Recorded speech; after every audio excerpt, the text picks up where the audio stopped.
Welcome back, Exiles, to another video on the story of Path of Exile 2. Since the game is currently in early access, this is the last story act we have available.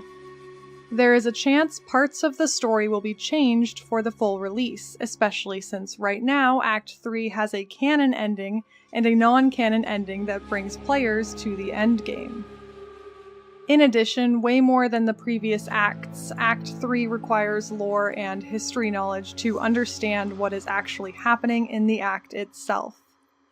That doesn't mean I won't make an in-depth version for Act 3, but it does mean that this video is going to start off with a history lesson about the Vaal civilization. We've discussed in Act 1 the eternal cataclysm that happened in 1336 IC. The current year is 1619 IC, almost 300 years later, and the Eternal Empire was founded in 1 IC.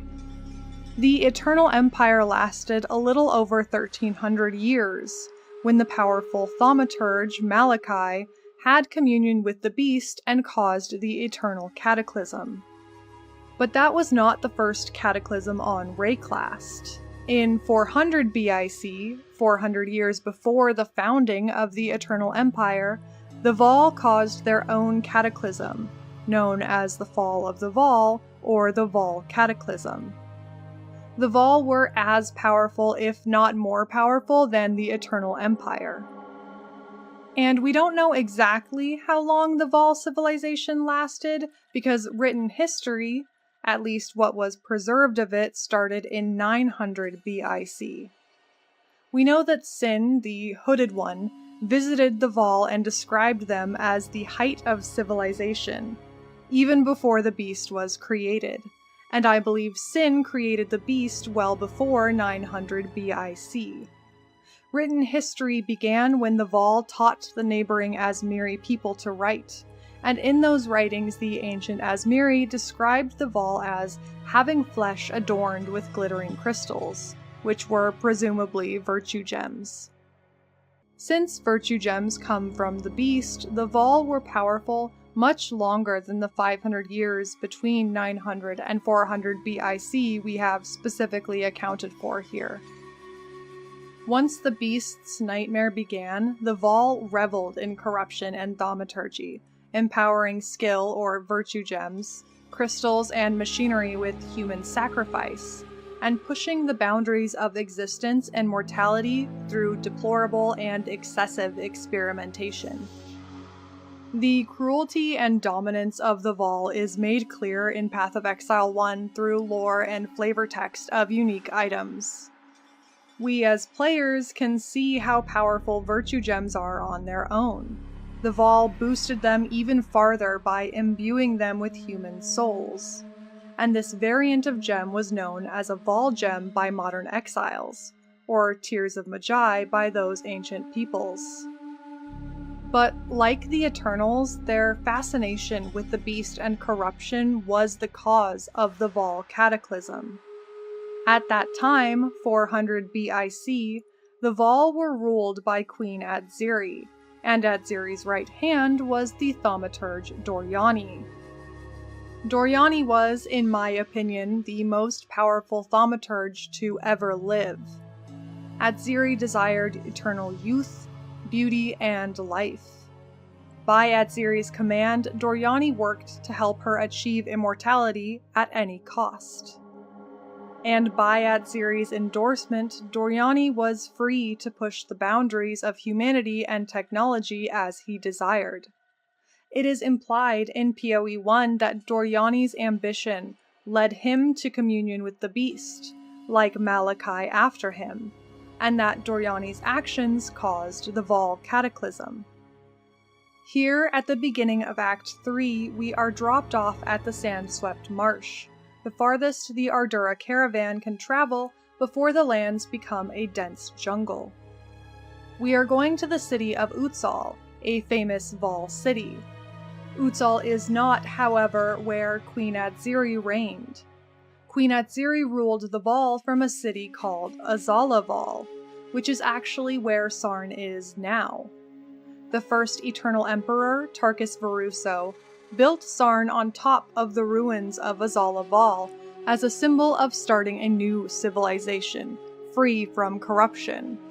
Ironic considering how the Eternal Empire ended. Utzaal was not Atziri's city, but Doryani's city. The Hooded One, who I will call the Hooded One when referring to PoE 2 and Sin when referring to PoE 1, knows that the Vaal were heavily invested in corruption, and hopes that since the Vaal studied corruption so intensely, perhaps they had ways to fight corruption as well.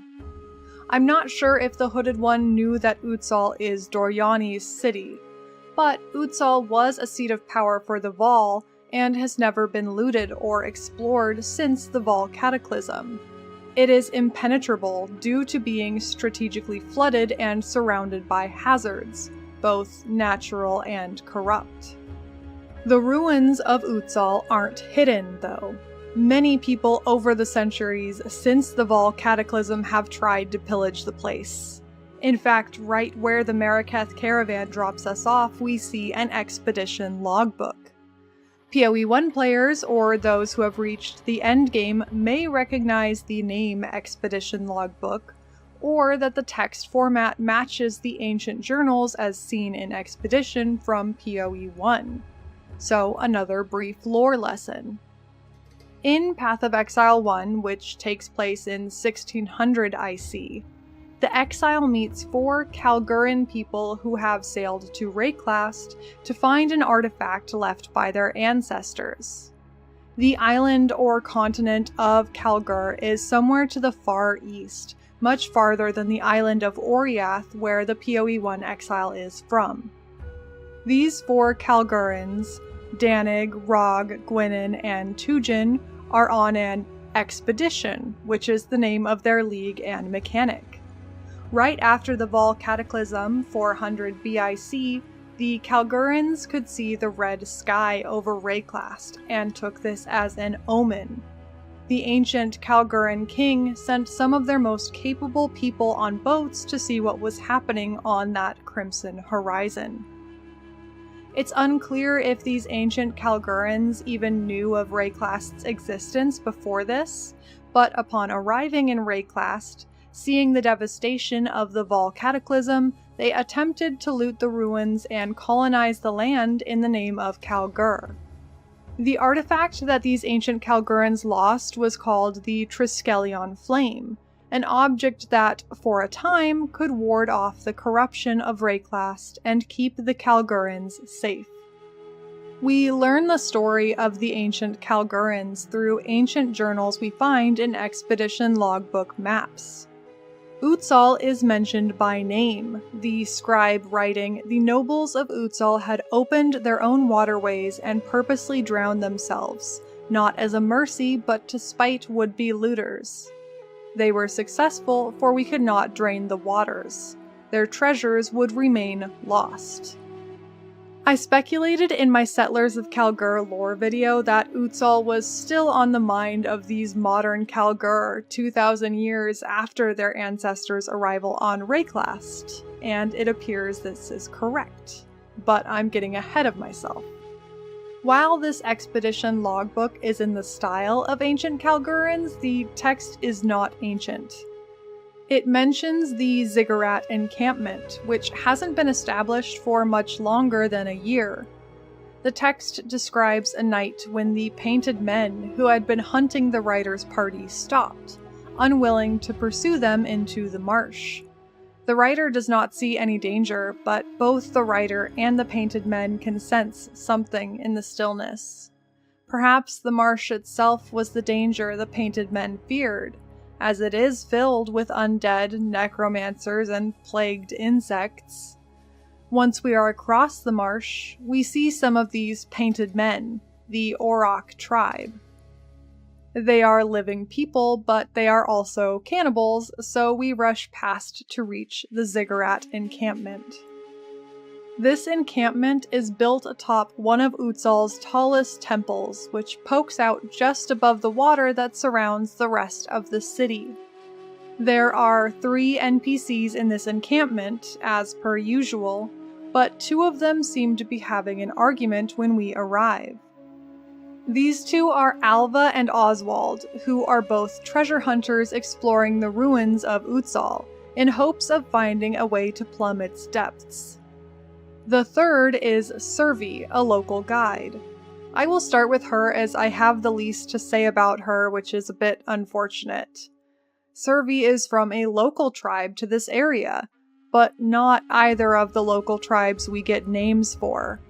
She is not part of the Auroch, nor part of the Azak, which is an even more fearsome, hostile tribe we will encounter later. Servi's tribe must be relatively peaceful as she is willing to offer her services to these treasure hunters. She has a son, whom we find dead in the jungle, and a grandson, Apis, who is, and correct me if I'm wrong, non-existent. Seriously, all Servi says is, "Apis, get down from there," but I see no Apis.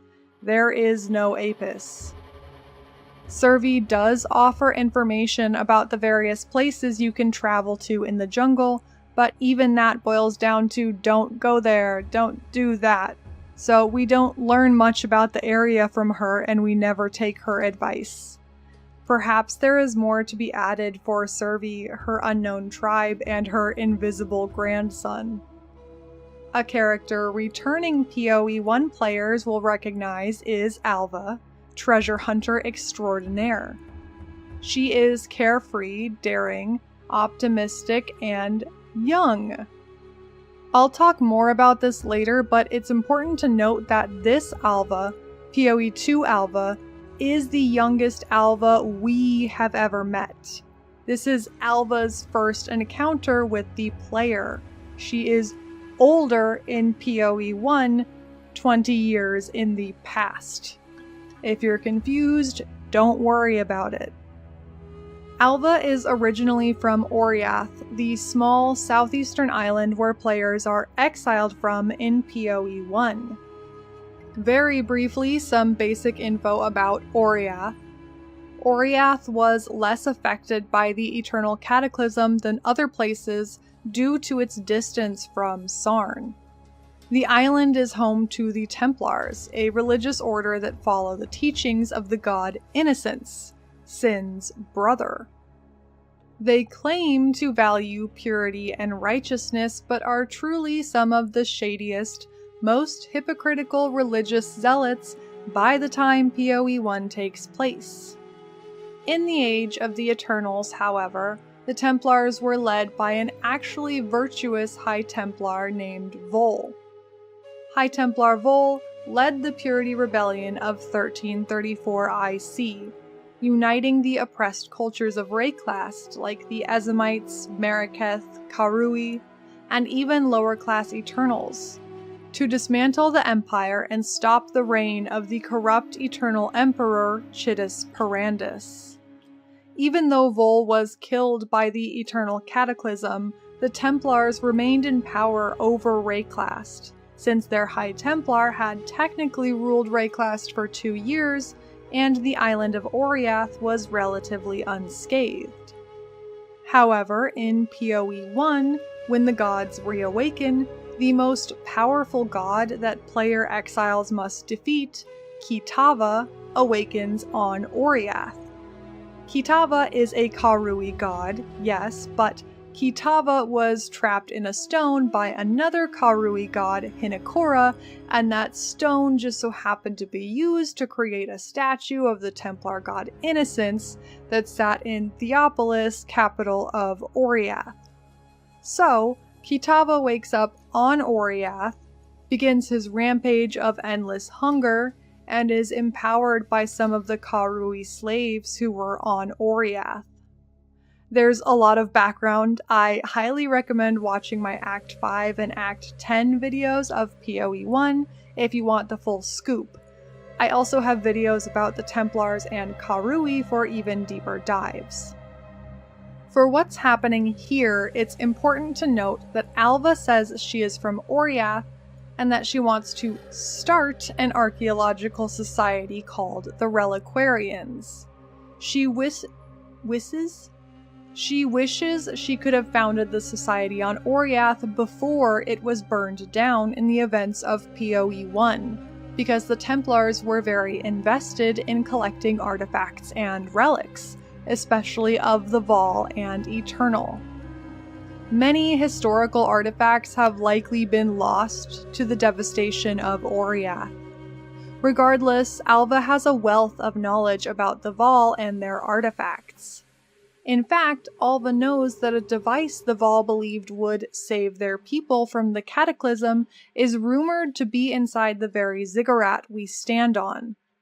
We'll just have to drain the water surrounding the impenetrable city to reach the Ziggurat's entrance. Oswald is also a treasure hunter, but the complete opposite of Alva in attitude. He is all about logistics, expenses, and safety. When we arrive, he seems upset. His adventuring party has lost many members to the surrounding horrors, and here we are, waltzing out of the desolate marsh all big-eyed and bushy-tailed for adventure. He's just worried for us, and his death journal shows he has many good reasons to be. Although it's not outright stated, Oswald is almost certainly also from Oriath, as I believe many members of this adventuring party are. Before we continue, Alva has a bit more information about the device in the Ziggurat. Apparently this device was commissioned by Doryani himself, and the project was kept secret from Queen Atziri. It was some kind of last resort for the Vaal that might mean abandoning all they had built. Doryani, as we will see, had a contingency plan for every possible future. Doryani's relationship to the Vaal Cataclysm is a bit more complicated than it seemed in PoE 1, but we'll get there in due time. For now, we need to find a way into Utzaal. The Hooded One believes there's a mechanism for draining the waters somewhere in the region, so we enter the jungle ruins to begin our search. Next to a giant quadrilla named Mighty Silverfist, we find another expedition logbook. The text discusses the Auroch tribe and muses that their canine features might be genetic mutations caused by the concentrated corruption of this area. The writer identifies themselves as Oriathan. So why is an Oriathan member of this adventuring party writing expedition logbooks in the style of the Kalgur? Oswald has the answer to this. This particular expedition to Utzaal, although led by Oriathans, has been partially funded by Kalgurans. And specifically Kalgurans from Kingsmarch, which is the town PoE 1 players helped the aforementioned Expedition Kalgurans build on Rayclast. One might call the people of Kingsmarch the settlers of Kalgur. The Kalgur of Kingsmarch are, for some reason, interested in Vaal artifacts, specifically from Utzaal. Just as I predicted, the modern Kalgur have not let go of their curiosity regarding Utzaal, where their ancestors could not explore. I imagine the Kalgurans asked the adventuring party to create these logbooks in case the Kalgurans come to Utzaal, or just to follow Kalguran procedures for such expeditions. Back to the jungle ruins, there is a troubled camp with a woman named Gwendolyn Albright, a member of the Alva Oswald adventure. She confirms the dangers of the area and that most seasoned explorers they came with have died. Now, all newcomers who are even less prepared for the novel and horrifying dangers here don't last a week. But the expedition continues, likely because of the Kalgur funding. The Venom crypts in the jungle ruins are described by Servi as a burial ground for the Vaal, now full of snakes. I'd bet it's always been full of snakes, as the site is dedicated to Yaumak, a Vaal god with 3 serpent heads. Yaumak is known to shepherd Vaal souls, so a burial ground with snakes fits the bill. Yaumak is not one of the gods killed by the exile in PoE 1, and only has a few mentions in the lore, but in and around Utzaal we can see some statues to Yaumak. We continue past the jungle ruins to the infested Barrens, where we find another troubled camp of the adventuring party, with a man named Sebastian Caraway. Sebastian is, I believe, the voice of the expedition logbooks, meaning he wrote them. He tells us that the Vaal have been of great interest to treasure hunters and adventurers for centuries, but he hasn't any idea why the Kalgurans would be so interested, being foreigners and all, and interested to the point of funding an expedition for at least a year, which, based on Oswald's death journal, is not going so well. We continue on, following the water along the edge of the Barrens until we reach the Canal Mechanism across from the entrance to the Matlan Waterways. The Canal Mechanism is clearly missing a piece. We summon Alva, who tells us that this missing piece is likely a soul core, although she's never seen one large enough for this indentation. Soul cores were created by the Vaal. They are crystals that function as batteries, essentially, but their fuel is human sacrifice. The energies or souls of those people get trapped in the crystal lattice. As mentioned previously, the Vaal were extremely brutal, and yet the sophistication of their technology is unquestionable. So we need to find a large soul core. Servi tells us where we can find soul cores, a place with creatures made of stone with unblinking eyes. The place is forsaken. She should warn us not to go there, but we go anyway, of course. Our search takes us to the Chimeral Wetlands, which are a truly stunning landscape. As beautiful as it is, here we find a ravaged camp. Unlike the two troubled camps, there are no survivors, and the game describes it as the resting place of those who did not listen to Servi. We never listened to Servi, and we won't rest here. Adjacent to the wetlands, we find the Temple of Chaos, where we can take the Trials of Chaos for our second ascendancy points. From the outside, the temple is overgrown, but inside is well kept, and you are greeted by an entity calling themselves the Trial Master. The Trial Master tells us that everyone is welcome to take the trials, although there are far fewer challengers in this era. No wonder it's lost, it's in the middle of the jungle. Some fun facts before we continue with the main story. The Trial Master is seen in PoE 1, running similar trials but as more of a delivery service, as the mechanic Ultimatum. In PoE 1, he sometimes laments that he should have become a High Priest of Yaumak instead of pledging to Chaos. Chaos is also not a god, but an eldritch force, the type of entity we see more in PoE 1, but this video is already so long we simply can't get into it. Back in the Chimeral Wetlands, we eventually find the namesake chimera, Zyclusian, flying three-lion-headed gore beast with a scorpion tail, just as Servi described it. We kill this big cutie who was guarding the structure Servi told us about, one that none of Oswald's explorers have reached, called Jiquani's Machinarium. The structure is an ancient maze-like Vaal laboratory. In PoE 1, there is a unique map called Doryani's Machinarium, so perhaps many Vaal thaumaturgists had such dedicated buildings. In the Machinarium, we must find small soul cores to power doors blocking our way. We summon Alva, who tells us that soul cores will be red crystals, warm to the touch, because of the soul trapped inside. The constructs looming by the door and hiding in various corridors had to be powered somehow. We find a small soul core, open the door, and continue that pattern through the Machinarium maze. In one room, we find a being called Blackjaw, the Remnant.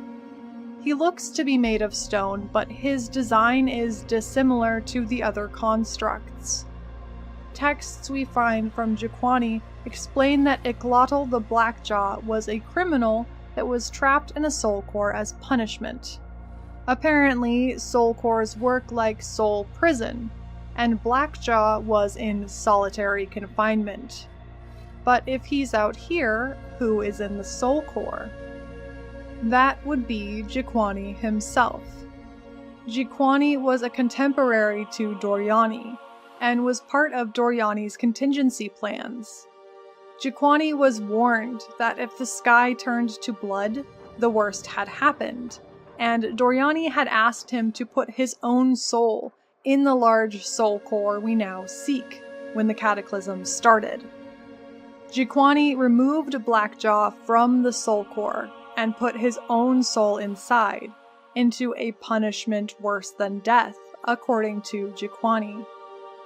We reach Jiquani's sanctum where we can see the large soul core we seek, embedded in the crotch of a huge construct within the wall. The soul core is not charged, so we find medium soul cores to power generators to power the large soul core. As Alva says, if this is all fueled by human sacrifice, but the soul power does not last forever, it seems rather inefficient. We try to grab the powered crystal from the wall, but the construct is now active, a machine called Ziggurat, Warden of the Core. And Jiquani himself is powering this construct with that soul core. As the construct dislodges itself from the wall, Alva wishes us luck, abandons us, and we fight it alone. Eventually, we knock the soul core free from the machine. With its last moments of power, the construct reaches for its power source, Jiquani's soul core, but becomes inert before it can reach. With Jiquani's literal soul in hand, we return to the Canal Mechanism and open the Matlan Waterways. We put Jiquani's soul core into the device, draining some of the water and allowing us to enter the Waterways, with the knowledge that we are abandoning a conscious soul upon this pedestal for potentially eternity. A quick aside, at this point Servi asks us to kill Ignagduk the Bog Witch, who lives in the Azak Bog. The Bog Witch is part of the Azak tribe, as mentioned by Servi. The Auroch and Azak are at war, and Servi's tribe is caught in the middle. The Azak tribe are far worse, and Ignagduk especially. She kidnaps children every blood moon and does God knows what with them, so we avenge all the stolen and murdered children.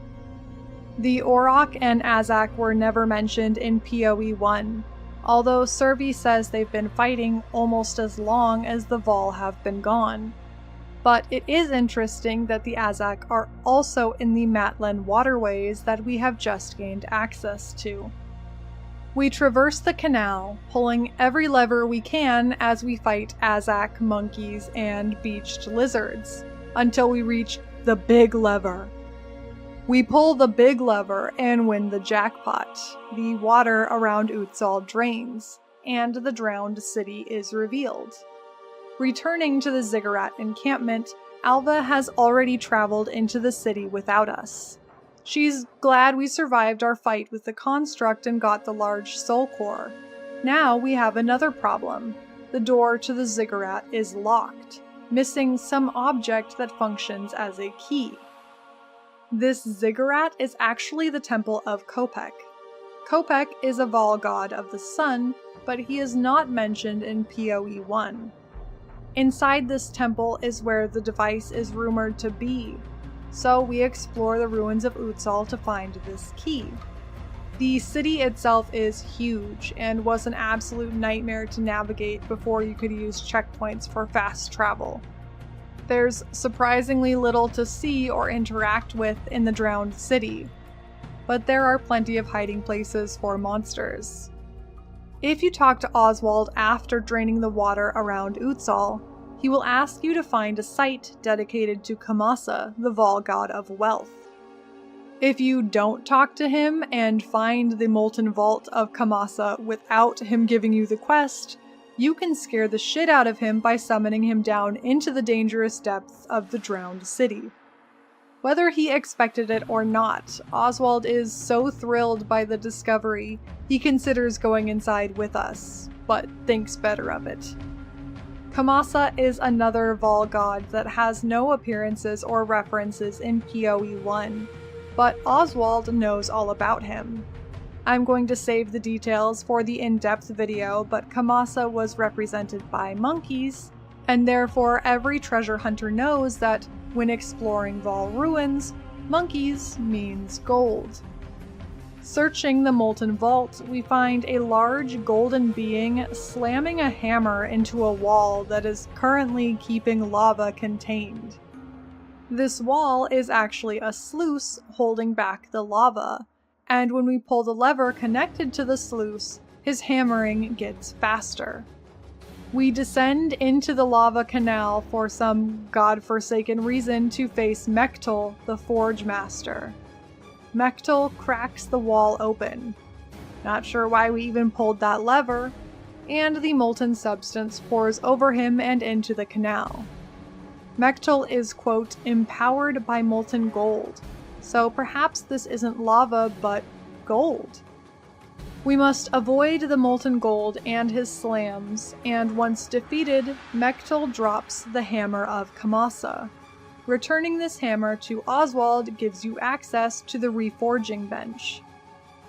Back in the drowned city, we find the aptly named Apex of Filth, a structure as large as the Temple of Kopec, the Ziggurat Encampment sits atop of, but previously completely surrounded by water. Inside the Apex, we find multiple texts detailing the history of this place, going from ancient to old to weathered to recent. After the Vaal Cataclysm, survivors found this place. They called it a man-made mountain, and on it they found mushrooms. Starving and desperate, they ate the mushrooms, which had psychedelic effects, showing them visions of a thriving world. They made a home here, eating the mushrooms, believing themselves on the cusp of transcendence while, in reality, devolving into madness through consuming corruption and generations of inbreeding. The survivors never left and were surrounded by water, unreachable by outsiders. Remember, no one entered Utzaal since the Vaal Cataclysm. I believe these survivors were Vaal themselves, even if they weren't from Utzaal, because they remember bowing to Atziri in the before times.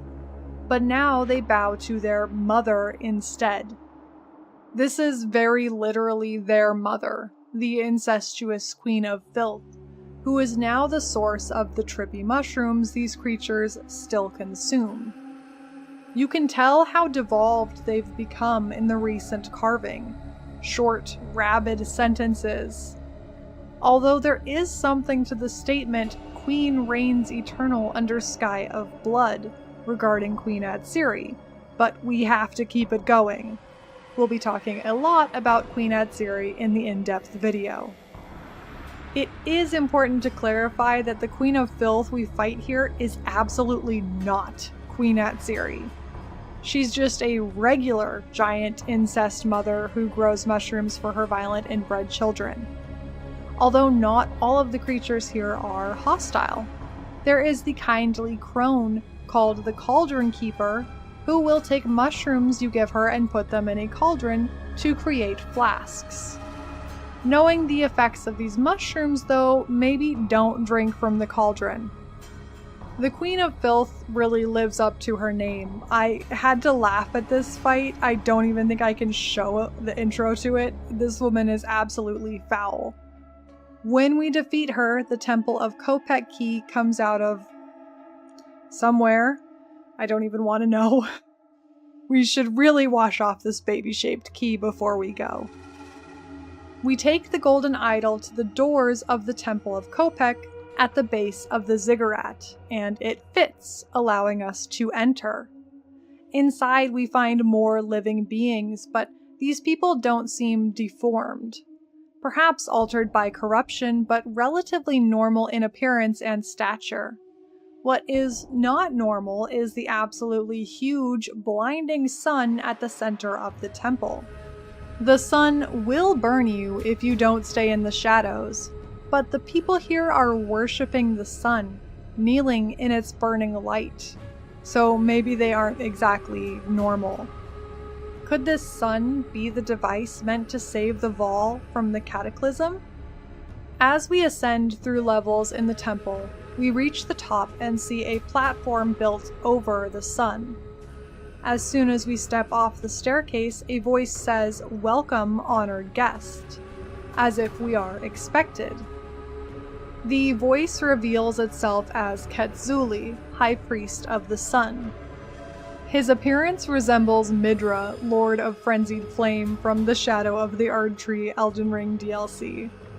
His form is strange, more similar to the gods of PoE than creatures born of corruption.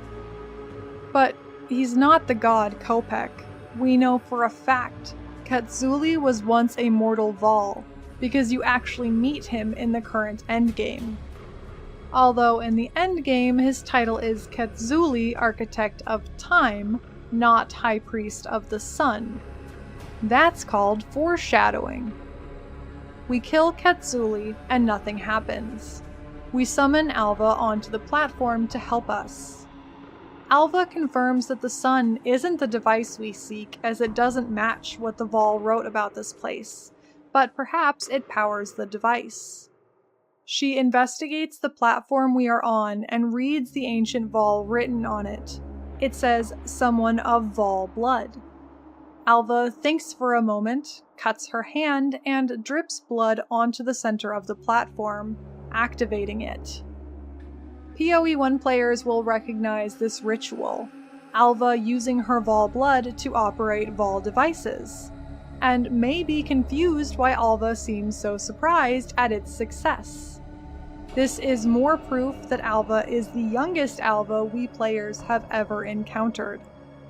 This moment is how she learned how to use her Vaal blood. This is genuinely the first time Alva has tried this.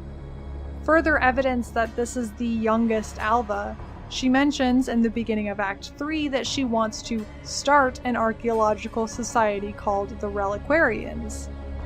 In PoE 1, she tells the player that she used to be part of a group called the Reliquarians, a secret society of treasure hunters, but was kicked out after she found a manual of Vaal blood thaumaturgy and kept it secret.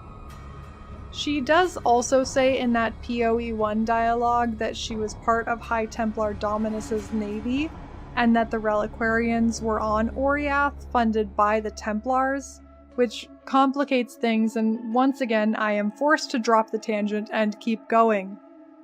Alva's Vaal blood has caused the platform to begin rising, and the blood elevator takes us up to the very top of the temple and into the Ziggurat Encampment, where it turns out the very annoyingly placed archway in the center of camp has actually been a blood-powered time travel gateway the whole time. Reactions to the time gateway are expected.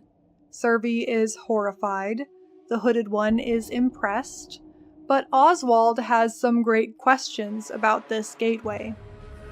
If the Vaal wanted to save their people from the Cataclysm with this, why not have the time portal go to the future and let the Vaal escape through it, away from 400 BIC? Why create a time gate that goes back to before the Cataclysm? Why require Vaal blood to operate it if you know a Cataclysm is coming that might wipe out the Vaal? Is what we are about to do, return to 400 BIC and seek advice from the Vaal, the intended use of this device? I will answer most of these questions in this video, don't worry. But it is important to note, this time gateway in and of itself is not a weapon to fight corruption. But is it the device to save the Vaal people? And if so, how? The Hooded One tells us that the common language of Rayclast is derived from ancient Vaal, so they should be able to understand us. We travel with Alva through the time portal back to 400 BIC, where Alva tries to communicate with some Vaal, and it does not go well. They run away, down the stairs of the Ziggurat. We follow, and seeing Utzaal at its peak, vibrant, decorated, and populated is very cool. It's unfortunate that all the people here want to kill us. We fight our way through Utzaal, hoping to find a historical figure, some expert on the beast or corruption we could get advice from. Unfortunately, we run into a trap set by the warrior Viper Napuatzi. She asks us which of us has Vaal blood and activated the gate, meaning Viper knows about the Time Gateway. If the Vaal in 400 BIC have built the gateway, knowing it would bring people from the future to their time period, why are they attacking us? Alva says, "Me!" to Viper's question, and Viper decks her in the face, knocking her out. Viper instructs some guards to take Alva to Doryani, while the rest create a perimeter around us and Viper, spears at the ready. At least Doryani is the perfect candidate for advice about fighting the beast. Rescue Alva and talk to Doryani? Two birds, one stone, really. We fight Viper, but right before we deal the killing blow, she is surrounded by a Legion crystal, trapped, and disappears. We don't have time to explain, we have to rescue Alva. We head to the Ziggurat, which is the structure that will become the apex of Filth. You can even see the statue of Atziri with the same rejoiced text. The people here are in peaceful worship, some even dancing because they believe that their queen Atziri is about to grant them eternal life. They've been told that all the sacrifice and carnage around them, all the experimentation with human bodies and souls, is for the greater good and immortality for all. The Vaal's quest to defeat death is almost over. The closer we get to Doryani's location, the more bodies are piled up. If the Vaal use human sacrifice as fuel for their thaumaturgy, whatever he's planning requires a lot of fuel. We reach the Black Chambers, descending down Ziggurat steps, surrounded by blood drained from the nearby corpses, into a building with dark, ornate stonework and fluorescent electric lighting. In the darkness, it's impossible to tell if the liquid here is water or blood. I'd normally say the volume means it's water, but who knows. The Black Chambers have every wonderfully macabre Doryani device you could imagine. It's got bodies sliced in half longwise by lasers, multiple bodies tied to a circular pillar that you can sift through like a coat rack, bodies with their intestines pulled out and hung decoratively, a human seesaw, a human pincushion, bodies hung up like dry cleaning or a factory farm, and motion sensor operated electronic self-assembling bridges. Okay, that last one is really cool. Everything you see here is the work of Doryani. It is inarguably the most technologically advanced stuff we as players have seen in Path of Exile 1 or 2. And this is 2,000 years before those stories.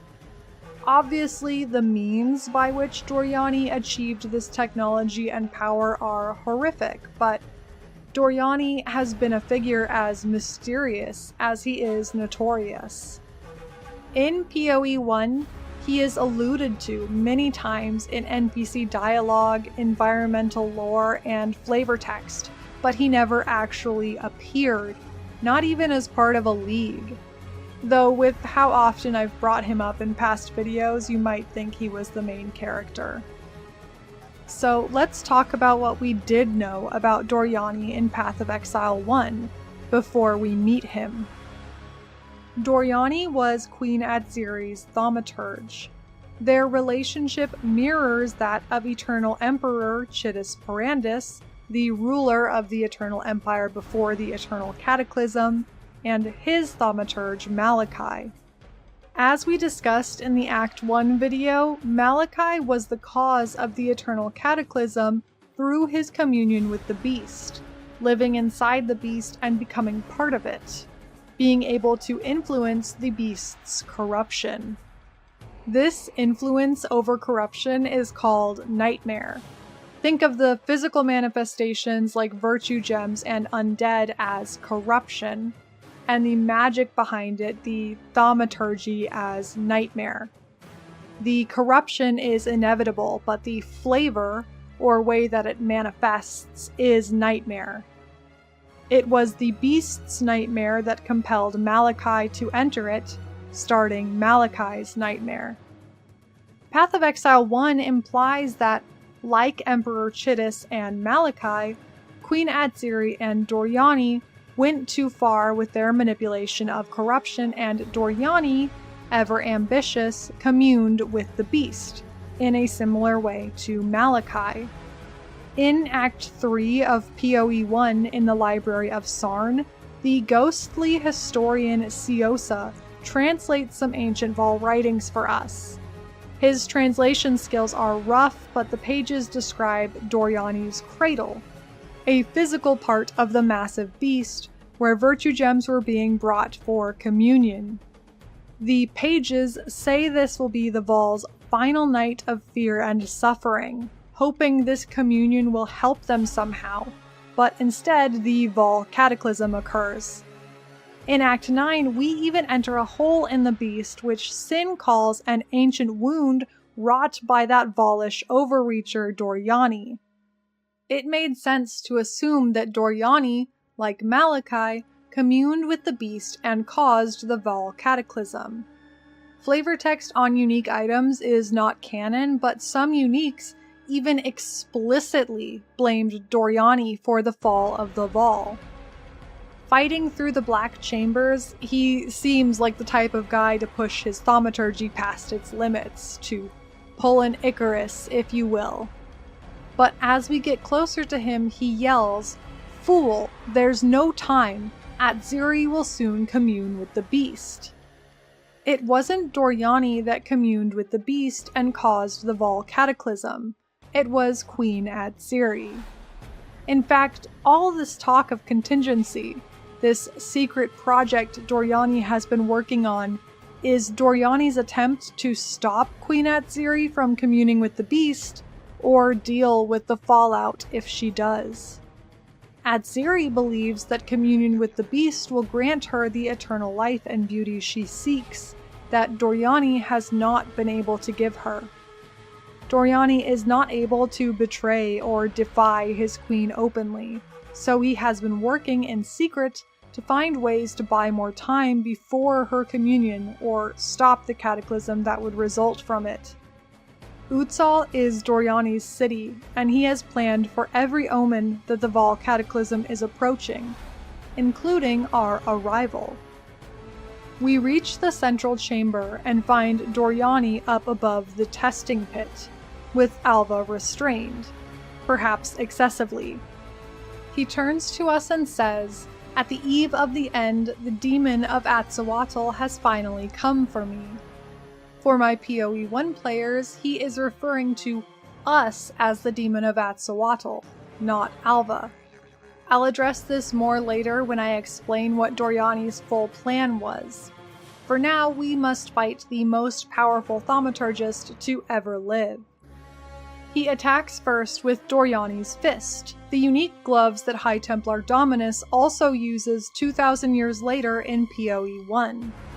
He then assembles a giant mech called Doryani's Triumph, and yells multiple times that he has been preparing for us for years, that he cannot lose, that he must save his people. I personally wish this fight was a bit more tough, because I have been looking forward to Doryani for so long, but I suppose defeating him is inevitable. As Doryani's mech breaks down, Alva is released from her binding. She tells Doryani that there's nothing he can do. The Vaal Cataclysm does happen and he cannot change that. She convinces him to join us in the future to help stop the new beast threatening Rayclast. He agrees, saying he does know a way to contain the beast, and we all travel back to the present. This explains why in Trial of the Ancestors, Hinekora, Karui goddess of death, kept saying that Doryani is missing in her prophecies. Hinekora has the power to view the past to help predict the future, but since Doryani time travels to the future, he is missing from the past that Hinekora can see. Currently, there are 2 conclusions to Act 3, one for normal, which is canon, and one for cruel into endgame, which is not. I'll start with the non-canon ending, as it might be interesting to compare the early access endgame context with whatever the full release or official endgame context will be. In the non-canon ending, right after we defeat Doryani, the Vaal Cataclysm begins.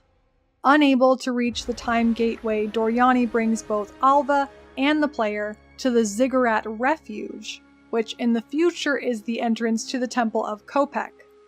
We are still in 400 BIC for the current endgame. Inside the Ziggurat Refuge is where we meet the human version of Quetzuli, the Architect of Time. He is an NPC, along with Atalui, Blood Priestess, who we do not see in the future. Instead of a giant blazing sun, the center of this ziggurat contains the map device, with a small sun floating above it. We use this map device to travel to different parts of Rayclast and cleanse the corruption there so that civilization might rebuild. Waystones in this ending take us to physical locations of Rayclast that have been affected by the Vaal Cataclysm. This is unlike PoE 1 mapping, where the maps we use in the Atlas take us to locations that are more memories or perceptions of locations, made manifest by the Atlas's powers. That is why in the Atlas of PoE 1, a map dictates the location and level, but in PoE 2, the Waystone only dictates the level. The physical location is determined by your selection on the world map. Doryani describes this iteration of a map device as a translocation device. The canon ending, the one which leads into Act 4, we take Doryani through the time portal to the Ziggurat Encampment in 1619 IC. He is dismayed to see his own city, Utzaal, so utterly ruined. Doryani is willing to help us because he knows that Atziri's communion with the beast is the cause of the Vaal Cataclysm, so he understands the danger we are all currently facing with a new beast rapidly growing. But he still strongly believes the beast and corruption are gifts to mankind. He says study of the beast was his life's work. It's a thing of beauty, a work of genius, capable of changing something fundamental about the nature of existence. All his experiments were inspired by the beast. I'm sure that he and the Hooded One will get along just fine, and I hope there are some more interactions between the two in Act 4. Doryani knows of an ancient weapon created by a people known as the Precursors. This weapon could be used against corruption. Doryani has one piece of it, but there are 3 more scattered among the Karui archipelago of Namakanui to the south. Doryani was attempting to gather these pieces as part of his contingency plan against Queen Atziri's communion, but the Karui prevented him from getting them in time, and Atziri would not listen to his pleas for patience. This confirms that the time portal is not the weapon against corruption.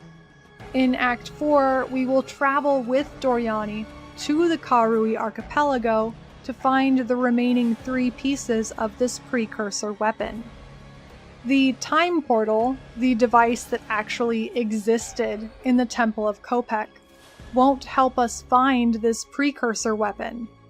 If the precursor weapon was never assembled in Utzaal, were the rumors of a Vaal device that could save their people about the time portal, not the weapon? If the time portal wasn't the beast-stopping device, in what way does the time portal save the Vaal from the impending cataclysm? I'm going to attempt to break down Doryani's plan here, but if I missed something or misunderstood something, let me know in the comments so I can add it to the in-depth video. Some years before the Vaal Cataclysm, someone, or something, told Doryani about the fall of the Vaal. He was told what would cause it, Atziri communing with the beast, and he was told what would herald its coming. One of the signs the cataclysm was about to occur was two people arriving in Utzaal, one of Vaal blood, Alva, and one demon of Atzoatl, us. PoE 2 players may be confused by that title. In PoE 1, Alva knows how to use her Vaal blood to power Vaal devices, and specifically time travel devices. We travel back in time with Alva to the Temple of Atzoatl, where we completely change the construction plans of the temple to our own liking and then raid it and kill everyone inside. As I said before, this moment in PoE 2 is how Alva learns about Vaal blood time travel. So she hasn't yet been to Atzoatl, but our character in PoE 2 hasn't either. When Doryani calls us the Demon of Atzoatl, he is breaking the fourth wall, talking directly to the player who played an exile responsible for the multiple massacres in Atzoatl. I assume that whatever told Doryani we would come explained our roles as well.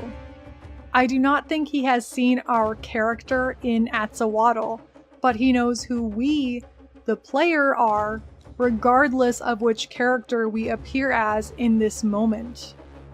Knowing that our arrival is the sign of the cataclysm explains why Viper Napuatzi and other Vaal were attempting to stop us. Vaal who were not Doryani might not know why they are trying to stop us, but they know we are a bad omen, and are trying to do whatever they can to prevent us reaching Doryani, the prophesied encounter. Doryani also planned for the Waterways to flood the city of Utzaal if the cataclysm occurred, so that the rest of his plans could be enacted in peace within the Temple of Kopec, sealed away, unreachable by the monsters of corruption and foolhardy treasure hunters alike. The time portal created by Quetzuli doesn't yet exist in the Ziggurat Refuge in 400 BIC because Quetzuli, architect of time, had 2,000 years to construct it. Quetzuli stayed in the temple, and once the cataclysm struck, was tasked with creating the means in which the heralds, us and Alva, could arrive from the future. This time gateway wasn't created until after we had already arrived to the past, because if we never arrived, it never needed to be created. The time gateway had to be constructed to preserve the timeline, but perhaps there was hope the timeline could be changed. I believe that's why the time portal is still accurately described as a device to save the Vaal people. They hope there is a chance to change what happened. Quetzuli likely transformed from Architect of Time to High Priest of the Sun by the sheer length of his time in the temple. He was trapped for 2,000 years. A little madness is expected. Finally, Jiquani was tasked with guarding the mechanism to drain the waters, protecting Utzaal. By taking the only large soul core and putting his own soul in it, if someone attempted to take it, he would be the force fending them off, someone loyal to Doryani's plan. Jiquani was willing to make that sacrifice. With all of this in place, Doryani could guarantee that whoever appeared from the future had to be powerful enough to retrieve the soul core from Jiquani's mech, defeat Quetzuli in the temple, and be accompanied by someone of Vaal blood. Only a very particular cast of characters could accomplish his trials and meet the criteria to use the Time Gateway and be the omens of the Vaal Cataclysm. Even still, seeing our arrival, knowing how specific of criteria had to be met, he tried to fight fate and stop the inevitable. So we kind of understand Doryani's plan with the time portal and the flooding, but what is this precursor weapon, the actual weapon to fight corruption that we need? And who are the precursors? PoE 2 is the first mention of the precursors. They are apparently from a time before the primeval Vaal, who lived many thousands of years ago. We know some names of primeval Vaal, but none of the precursors. We hear Zarka in Act 2 talking about the history of Vastiri, and she mentions the tyrant On, a primeval, whose reign ended in the rise of the Lightless, creatures born of bone and darkness that crawled out of the earth and literally buried civilizations by their sheer volume. The twin sister Sekimas, Solarai and Landara, rose up to fight off the Lightless, aka the gods Solaris and Lunaris, two of the most well-known and powerful gods to ever live on Rayclast. That means the precursors were alive during a time either with gods being alive or before gods being alive. Either way, certainly before the beast was created. At least, the beast that Sin planted from the seed. Sin did not grow his beast until the primeval Vaal's time. So how could the precursors have a weapon that would fight corruption? Was there a beast before Sin's beast? Is there a different source of corruption? We see a pattern of cataclysms ending civilizations. Most recently the Eternals, the Vaal before them. Would the Lightless be considered a cataclysm that ended the primeval Vaal? And if the primeval Vaal started after the Winter of the World, 1,000 years of ice, hardship, and suffering, could the Winter of the World be a cataclysm that ended the precursors? And if so, was the Winter of the World caused by some corruption or some beast? Obviously, there's a lot to unpack. The Winter of the World is an event only barely discussed in Path of Exile 1. The most we learned about it was in Affliction League, and yes, I will at some point actually make an Affliction video to discuss that. I can say with confidence that some form of gods existed before the Winter of the World, as the Magi's Viridian Wildwood was made in preparation for that event by what they called the original goddess. What's important is this most ancient civilization has some means of fighting corruption, and clearly they had advanced technology as well, as seen by the Precursor Towers in Endgame. It will be hard to wait for more information about the Precursors and Winter of the World, but I waited this long for Doryani. Unlike Atziri, I can have some patience for Act 4 to arrive. Thank you so much for watching. It's your boy Noodle. I don't really have much to say about this. This obviously took a long time. Probably going to take a little break before I get to the in-depth videos, so I hope you enjoyed, and I hope that you are all staying sane, exiles.